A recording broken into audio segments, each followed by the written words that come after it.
సాధారణంగా అంటే ఆధునిక జీవితంలో మనం విజయం సాధించడం అంటే ఒక ట్రెడ్మిల్ మీద పరిగెత్తినట్లుగా భావిస్తుంటాం గదా. అవునండి, ఖచ్చితంగా. ఎంత వేగంగా పరిగెత్తితే అంత త్వరగా లక్ష్యాన్ని చేరుకుంటాం అనే ఒక విచిత్రమైన భ్రమలో బతుకుతున్నాం మనం. కళ్ళు మూసుకుని కనీసం ప్రశాంతంగా శ్వాస కూడా తీసుకోకుండా పరిగెడుతూనే ఉంటాం. నిజమే. కానీ చివరికి ఆగి చూసుకుంటే ఎక్కడికి వెళ్ళకపోయినా ఒక విపరీతమైన అలసట, భయంకరమైన మానసిక ఒత్తిడి మాత్రమే మిగులుతాయి. ఎగ్జాక్ట్లీ. అదే అసలైన సమస్య. ఆ పరుగులో పడి తెలియకుండానే మనం మన మానసిక ప్రశాంతతను కోల్పోతాం. ఏదో సాధించాలనే తపనలో లక్ష్యం చేరే లోపే పూర్తిగా అలసిపోయి ఆ బర్నౌట్ అనే స్థితికి చేరుకుంటాం కదా. అవును, బర్నౌట్. అది చాలా కామన్ అయిపోయింది ఈ రోజుల్లో. కనీసం మనమిదంతా ఎందుకు చేస్తున్నామో కూడా అర్థం కాని ఒక యాంత్రికమైన పరిస్థితిలోకి నెట్టబడతాం. అదొక ముగింపులేని పరుగులా మారిపోతుంది. కరెక్ట్. సరిగ్గా ఇక్కడే నాకొక ఆలోచన వచ్చింది. ఈరోజు మనం చేసుకోబోయే ఈ లోతైన విశ్లేషణలో ఈ ఆధునిక ఒత్తిడిని జయించి పని చేస్తూనే నిజమైన సంతోషాన్ని ఎలా పొందాలో చెప్పే ఒక ప్రాచీన రహస్యాన్ని అన్వేషిద్దాం. ఓహో, ప్రాచీన రహస్యం అంటే? అదే కర్మయోగం, ముఖ్యంగా నిష్కామ కర్మ. వినడానికివి చాలా పాత పదాల్లా అనిపించవచ్చు. అవును, కొంచెం ఫిలాసఫీలాగా అనిపిస్తుంది మొదట వింటే. రైట్. కానీ మన దగ్గరున్న ప్రాచీన భగవద్గీత వ్యాఖ్యానాల దగ్గర్నుంచి డాక్టర్ జ్యోతివర్మ లాంటి విద్యావేత్తల ఆధునిక పరిశోధనా పత్రాల వరకు అన్నీ ఒకే విషయాన్ని నొక్కి చెబుతున్నాయి. అవన్నీ పరిశీలిస్తే ఒక అద్భుతమైన విషయం బయటపడింది. అదే మన మిషన్ ఈరోజు. రోజువారీ జీవితంలో, ముఖ్యంగా మన ఆఫీసుల్లో మనం చేసే పనుల పట్ల మన దృక్పథాన్ని ఈ సిద్ధాంతాలు ఎలా మార్చగలవో అర్థం చేసుకోవటం. ఇదొక అద్భుతమైన చర్చ అవుతుంది. ఇది నిజంగా ఈ కాలానికి చాలా అవసరమైన చర్చ అండి. ఎందుకంటే పని చేయడం మానేసి అడవులకు వెళ్ళిపోయి సన్యాసం తీసుకోమని ఈ పరిశోధనలు గాని ఆ ప్రాచీన గ్రంథాలు గాని ఎక్కడా చెప్పట్లేదు. కరెక్ట్. అది చాలామందికి ఉన్న పెద్ద అపోహ. ఉరుకులు పరుగుల జీవితంలో మీ రోజువారీ పనులు చేస్తూనే శాంతిని ఎలా పొందాలో చెబుతున్నాయి. పారిపోవడం పరిష్కారం కాదు, మనం చేసే పని తీరును మార్చుకోవడమే అసలైన పరిష్కారం. అలాంటప్పుడు మనం బేసిక్స్ దగ్గర్నుంచి మొదలుపెట్టాలి. ముందుగా అసలు కర్మ అంటే ఏమిటి? మంచి ప్రశ్న. చాలామంది కర్మ అనగానే అదంతా మన విధిరాత అని లేదా దేవుడు ముందుగానే రాసిపెట్టిన స్క్రిప్ట్ అని అనుకుంటారు. నేను చదివిన వనరుల ప్రకారం కర్మ అనే పదం క్రూ అనే సంస్కృత ధాతువు నుండి వచ్చింది కదా. దానికి అర్థం చెయ్యడం అని మాత్రమే ఉంది. ఖచ్చితంగా. క్రూ అంటే యాక్షన్, పని చేయడం. అంటే మనం శారీరకంగా, మానసికంగా చేసే ప్రతి పని కర్మే అని అర్థం చేసుకోవచ్చా? 100% అవునండి. విధిరాతకు కర్మకు చాలా తేడా ఉంది. ఇక నిష్కామ కర్మ గురించి మాట్లాడేటప్పుడు భగవద్గీతలోని 2వ అధ్యాయం 47వ శ్లోకం ఈ మొత్తం చర్చకు ఒక పునాది లాంటిది. నాకు తెలుసు. కర్మణ్యేవాధికారస్తే మా ఫలేషు కదాచన. సూత్రాలు కనిపిస్తాయి. ఆ 4 సూత్రాలేంటో కాస్త విడమర్చి చెబుతారా? తప్పకుండా. 1. మీ విధిని మీరు నిర్వర్తించడం. 2. ఆ పని చేస్తున్నప్పుడు నా వల్లే ఇదంతా జరుగుతోంది అనే అహంకారం లేకపోవడం. ఈగో లేకుండా చేయడం అన్నమాట. అవును. 3. దాని ఫలితంపై ఆసక్తి లేకపోవడం. 4. ఏ పని కూడా ఒక ప్రతిఫలాన్ని ఆశించి మాత్రమే చేయకపోవడం. ఆసక్తికరంగా ఉంది. దీన్నే ఇంకా విడమర్చి చెప్పాలంటే మన పనులను 3 గుణాలుగా చెబుతారు. ఫలితం మీద ఆశ లేకుండా ప్రశాంతంగా చేసే పనిని సత్వగుణం అంటారు. ఓకే, సత్వగుణం అంటే ప్రశాంతత. అదే ఒక విపరీతమైన అహంకారంతో నాకు ఈ ప్రమోషన్ రావాలి, నాకే ఈ లాభం దక్కాలి అనే దురాక్రమణతో చేసే పనిని రాజసిక గుణం అంటారు. ఇది మన ఆఫీస్లో చాలా రెగ్యులర్గా చూస్తుంటాం. అవునండి. ఇక ఏమాత్రం అవగాహన లేకుండా బాధ్యతారహితంగా బద్ధకంతో చేసే పనిని తామసిక గుణంగా వర్గీకరించారు. ఈ 4ంటిలో ఫలితం మీద ఆసక్తి లేకుండా పనిచేయడం అనేది వినడానికి చాలా ఆదర్శంగా ఉంటుంది. కానీ ఒకసారి ప్రాక్టికల్గా ఆలోచించండి. చెప్పండి. నేను ఒక పని చేస్తున్నప్పుడు దాని రిజల్ట్ గురించి ఎందుకు ఆలోచించను? అది బేసిక్ మానవ నైజం కదా. సహజంగా వచ్చే ఆలోచనే ఇది. అయితే నేను స్వామి ముకుందానంద గారి వ్యాఖ్యానం చదువుతున్నప్పుడు నాకు బాగా కనెక్ట్ అయిన ఒక ఉదాహరణ దొరికిందిక్కడ. గోల్ఫ్ ఆడేవారి గురించి ఆయన ఒక మాట చెప్పారు. గోల్ఫ్ ప్లేయర్స్ గురించి కదా. అవును. గోల్ఫ్ ఆడేటప్పుడు ఒక క్రీడాకారుడు దృష్టి ఎప్పుడూ స్కోర్ బోర్డు మీదే ఉంటే అతని బంతి ఎక్కడికో వెళుతుంది, ఆట ఖచ్చితంగా పాడవుతుంది. కరెక్ట్. ఫోకస్ మిస్ అవుతుంది. అలా కాకుండా స్కోర్ను పూర్తిగా మర్చిపోయి ఆ క్షణంలో బంతిని ఎలా కొట్టాలి, గాలి ఎటు వేస్తోంది, తన భంగిమ ఎలా ఉంది అనే దానిపైనే పూర్తి ఏకాగ్రత పెడితేనే అత్యుత్తమ ప్రదర్శన వస్తుంది. పాశ్చాత్య దేశాల్లో దీన్నే సరదాగా నాటో అంటారు. నాటో అంటే నాట్ అటాచ్ టు అవుట్కమ్ కదా. అవును, ఫలితానికి అతుక్కోకపోవడం. ఉదాహరణ చాలా సముచితంగా ఉంటుందిక్కడ. ఆ క్రీడాకారుడు ఎందుకు అంత బాగా ఆడగలిగాడో గమనించారా? ఎందుకంటే ఆ రిజల్ట్ టెన్షన్ లేదు కాబట్టి. ఎగ్జాక్ట్లీ. అక్కడ నేను గెలవాలి, కప్పు కొట్టాలి అనే అహంకారం కానీ, భయం కానీ లేవు.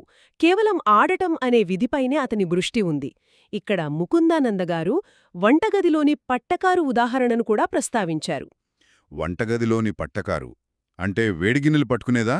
అవునండి. మనం వేడి వస్తువులను పట్టుకోవడానికి పట్టకారు ఉపయోగిస్తాం కదా. దానితో ఒక వేడి గిన్నెను పట్టుకున్నప్పుడు దానికి బలాన్నిచ్చేది, దాన్ని నడిపించేది మన చేయి. రైట్. ఆ పట్టకారుకు నేను ఈ గిన్నెను పట్టుకున్నాను అనే అహంకారం ఉండదు. అది కేవలం ఒక సాధనం మాత్రమే. నిష్కామ కర్మలో మనం అలవర్చుకోవలసిన భావన కూడా ఇదే. వావ్! అంటే మనం కేవలం ఒక ఇన్స్ట్రుమెంట్ లాంటి వాళ్ళమంటారా? అవును. భగవంతుడు లేగా ఈ విశ్వశక్తి మనకు జ్ఞానాన్ని, శక్తిని ఇస్తుంది. మనం కేవలం పనులు చేయడానికి ఉపయోగపడే సాధనాలం మాత్రమే అని గుర్తించాలి. ఆ భావన రావడమంత సులభం కాదుగాని వస్తే మాత్రం అద్భుతం. అప్పుడే ఆ పనిలో ఒక విధమైన పరిపూర్ణత వస్తుంది. టెన్షను, ఒత్తిడి మాయమవుతుంది. మన చేయి బలాన్నిస్తుంది, పట్టకారు కేవలం సాధనం. చాలా గొప్ప ఉపమానమిది. ఈ పట్టకారు ఉదాహరణ వినడానికి బాగానే ఉంది గాని ఇప్పుడు ఈ కర్మచక్రం అంటే దీని మెకానిజం ఎలా పనిచేస్తుందో తెలుసుకోవాలి. ఆ కర్మచక్రం గురించి కదా. పని ఉద్దేశం అర్థమైంది, కానీ మనం చేసే పనులు ఎలా నిల్వ అవుతాయి? మన దగ్గర ఉన్న పరిశోధన పత్రాల ప్రకారం కర్మను 3 విభాగాలుగా చెబుతున్నారు. సంచిత, ప్రారబ్ధ, ఆగామి కర్మలు. కరెక్ట్. ఇది కొంచెం సంక్లిష్టంగా అనిపించినా దీన్ని ఒక బ్యాంక్ అకౌంట్తో పోల్చి చూద్దాం. మనకు గత జన్మల నుండి వస్తున్న లేదా మనం ఇప్పటివరకు చేసిన పనుల మొత్తం నిల్వైన సంచిత కర్మను మన బ్యాంక్ ఫిక్స్డ్ డిపాజిట్ అనుకుందాం. ఫిక్స్డ్ డిపాజిట్ మంచి పోలిక. ఆ నిల్వ నుండి ప్రస్తుత జీవితంలో మనం అనుభవిస్తున్న ప్రారబ్ధ కర్మను మన చేతిలో ఉన్న క్యాష్ అనుకుందాం. ఇక భవిష్యత్తును నిర్ణయించేలా ఇప్పుడు మనం చేస్తున్న ఆగామి కర్మను రేపు మనం చేయబోయే డిపాజిట్లు అనుకుందాం. ఆ బ్యాంక్ అకౌంట్ పోలిక చాలా బాగుంది. అయితే ఈ కర్మ సిద్ధాంతం కేవలం భగవద్గీతకో, హిందూ తత్వశాస్త్రానికో మాత్రమే పరిమితం కాలేదు. అవునా? వేరే తత్వాల్లో కూడా ఉందా? ఖచ్చితంగా.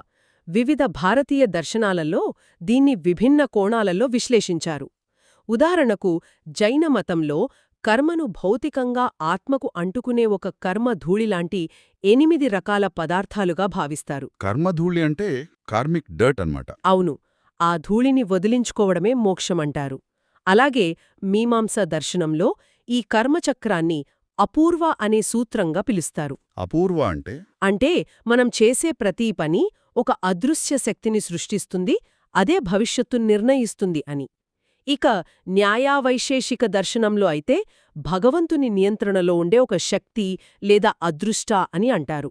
ఓహో, ఒక్కొక్క దర్శనంలో ఒక్కొక్క పేరుతో పిలిచారన్నమాట. ఇవన్నీ పక్కన పెడితే అసలొక పని ఫలితాన్ని ఏ అంశాలు నిర్దేశిస్తాయి? భగవద్గీత 5 అంశాలను చెబుతోంది. 5 అంశాలా? అవేంటి? అవి అధిష్ఠానం అంటే మన శరీరం లేదా మనమున్న స్థానం. కర్త అంటే చేసేవాడు అంటే మనం. కరణం మనం ఉపయోగించే సాధనాలు, నైపుణ్యాలు. చేష్ట మన మానసిక మరియు శారీరక ప్రయత్నం. ఓకే, 4 అయ్యాయి. మరియు చివరిది దైవం అంటే దేవుడు లేదా గత కర్మల ఫలితంలాంటి అదృశ్య శక్తి. ఒక్క నిమిషం, ఇక్కడే నాకొక బలమైన సందేహం వస్తోంది. అడగండి. ఫలితాన్ని నిర్దేశించే ఈ 5 అంశాల్లో మీరు చెప్పిన మొదటి 4 మన కంట్రోల్లోనే ఉన్నాయి. అవును. ఉదాహరణకు నేను ఒక ముఖ్యమైన సాఫ్ట్వేర్ కోడ్ రాస్తున్నాననుకోండి. నా ల్యాప్టాప్ అంటే కరణం, నా నైపుణ్యం అంటే కర్త, నేను పెట్టిన శ్రమ అదే చేష్ట. ఇవన్నీ సరిగ్గా ఉన్నాయి. రైట్. కానీ సడన్గా పవర్ కట్ అయ్యి లేదా సర్వర్ క్రాష్ అయ్యి ఆ కోడ్ మొత్తం పోయింది. దాన్ని ఈ 5వ అంశమైన దైవం లేదా నా గతకర్మల ప్రభావం అంటారా? అవునండి, ఒక రకంగా అంతే. అలాంటప్పుడు ఇదంతా కేవలం ఫ్యాటలిజం అంటే విధిరాత అవుతుంది కదా. ఏది ఎలా జరగాలో ముందే రాసిపెట్టుంటే, లేక నా గతమే నా ఈ రోజును నిర్ణయిస్తే ఇక నేనెంత కష్టపడినా అర్థమే ఉంది. ఇది నిరాశకు దారితీయదా? ఈ సందేహం రావడం చాలా సహజం. చాలామంది తత్వవేత్తలు కూడా ఇక్కడే పొరబడతారు. కాని మనం ఈ అపోహను పూర్తిగా తొలగించుకోవాలి. అంటే ఇది విధిరాత కాదంటారా? ఖచ్చితంగా కాదు. విధిరాత అంటే ఏమిటి? మనిషి చేతిలో ఏమీ లేదు, అంతా దేవుడే చేస్తాడ్లే అని చేతులు ముడుచుకుని కూర్చోవడం. కానీ ఆర్జీపీఎన్ సోర్స్ చెప్తున్న కర్మ సిద్ధాంతం దానికి పూర్తి విరుద్ధం. ఎలా విరుద్ధం?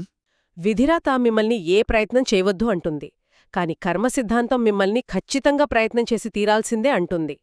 మీరన్నట్లు సర్వర్ క్రాష్ అవడం అనేది గతంలో మీ చేసిన పనుల వల్ల ఏర్పడిన ప్రస్తుత పరిస్థితి కావచ్చు. అంటే ప్రారబ్ధ కర్మ. ఓకే, అక్కడ నా కంట్రోల్ లేదు. కానీ ఆ క్రాష్ అయిన తర్వాత మీరు మళ్ళీ కోడ్ రాస్తారా లేదా కోపంతో ల్యాప్టాప్ పగలగొడతారా అనేది మీ చేతుల్లోనే ఉంది. ఆ పాయింట్ పట్టుకున్నాను. ఆ చేసే పనుల ద్వారానే, అంటే ఆగామి కర్మ ద్వారానే మీ భవిష్యత్తును మీరే నిర్మించుకోగలరు అని ఇది నొక్కి చెబుతోంది. కర్మ సిద్ధాంతం మిమ్మల్ని బాధితుడుగా చూడదు, మీ భవిష్యత్తుకు మీరే పూర్తి బాధ్యులు అని చెబుతుంది. ఓహోహో, అంటే మన చేతుల్లోనే మన తలరాతుందన్నమాట. గతంలో జరిగిందానికి నేను బాధ్యుడని కాకపోవచ్చు, కానీ దానికి నేను ఎలా స్పందిస్తున్నాను అనేది నా భవిష్యత్తును రాస్తుంది. ఎగ్జాక్ట్లీ, అదే అసలైన కర్మ సిద్ధాంతం. దీన్ని బట్టి ఇంకో అపోహను కూడా క్లియర్ చెయ్యాలి. చాలామంది నిష్కామ కర్మ గురించి వినగానే, అంటే నేను ఉచితంగా పనిచేయాలా అని అడుగుతారు. చాలామంది ఇదే అనుకుంటారు. జీతం లేకుండా నా నైపుణ్యానికి తక్కువ ధర కట్టి చౌకగా పనిచేయాలా అని అడుగుతారు కదా. మన దగ్గరున్న వనరుల ప్రకారం ప్రతిఫలం తీసుకోకుండా ఎవరికో అన్యాయంగా లాభం చేకూర్చడం నిష్కామకర్మ కానే కాదు. అస్సలు కాదు. నిష్కామ కర్మ అంటే మీ శ్రమను వృధా చేసుకోవడం లేదా ఎవరికో ఉచితంగా సేవలు చేయడం అని అర్థం కాదు. పనుల నుంచి తప్పించుకోవడం ఏమాత్రం కాదు. రైట్. అది చాలా యాక్టివ్గా పూర్తి ఏకాగ్రతతో చేసే ఒక సాధన. ఈ పాయింట్ దగ్గరే మనం ఆలోచించాల్సిన ముఖ్యమైన విషయం ఒకటుంది. ఏంటది? మన చేతుల్లోనే భవిష్యత్తున్నప్పుడు ఈ రోజుల్లో ఆధునిక కార్యాలయాల్లో పనిచేసే మనలాంటి వాళ్ల పరిస్థితేమిటి? నెలకారున ఈఎంఐలు కట్టాలి, జీతం కోసం ఎదురుచూడాలి. ఇలాంటి ఉద్యోగులు ఈ నిష్కామ కర్మను ఆఫీస్లో ఎలా ఆచరించాలి? ఇది చాలా ప్రాక్టికల్ ప్రశ్న. ఇది నిజంగా ప్రాక్టికల్గా సాధ్యమేనా? ఉదాహరణకు, నేనొక ప్రాజెక్ట్ కోసం రాత్రింబౌళ్లు నా రక్తాన్ని ధారపోసి కష్టపడ్డాను.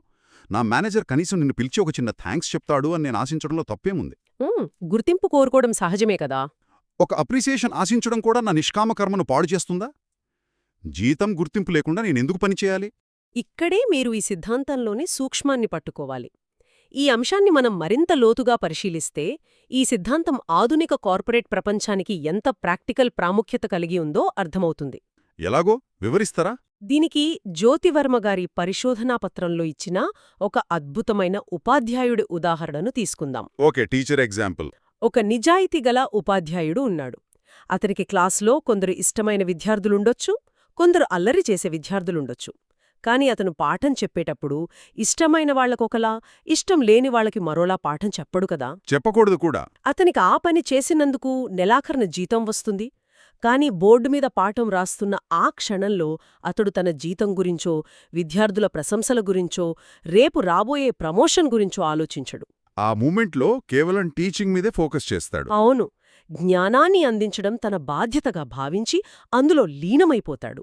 ఆధునిక మేనేజ్మెంట్ పరిభాషలో దీన్నే డిటాచ్డ్ ఇన్వాల్వ్మెంట్ అంటారు. వావ్, డిటాచ్డ్ ఇన్వాల్వ్మెంట్ అంటే ముట్టనట్లుగా లీనమవ్వడం.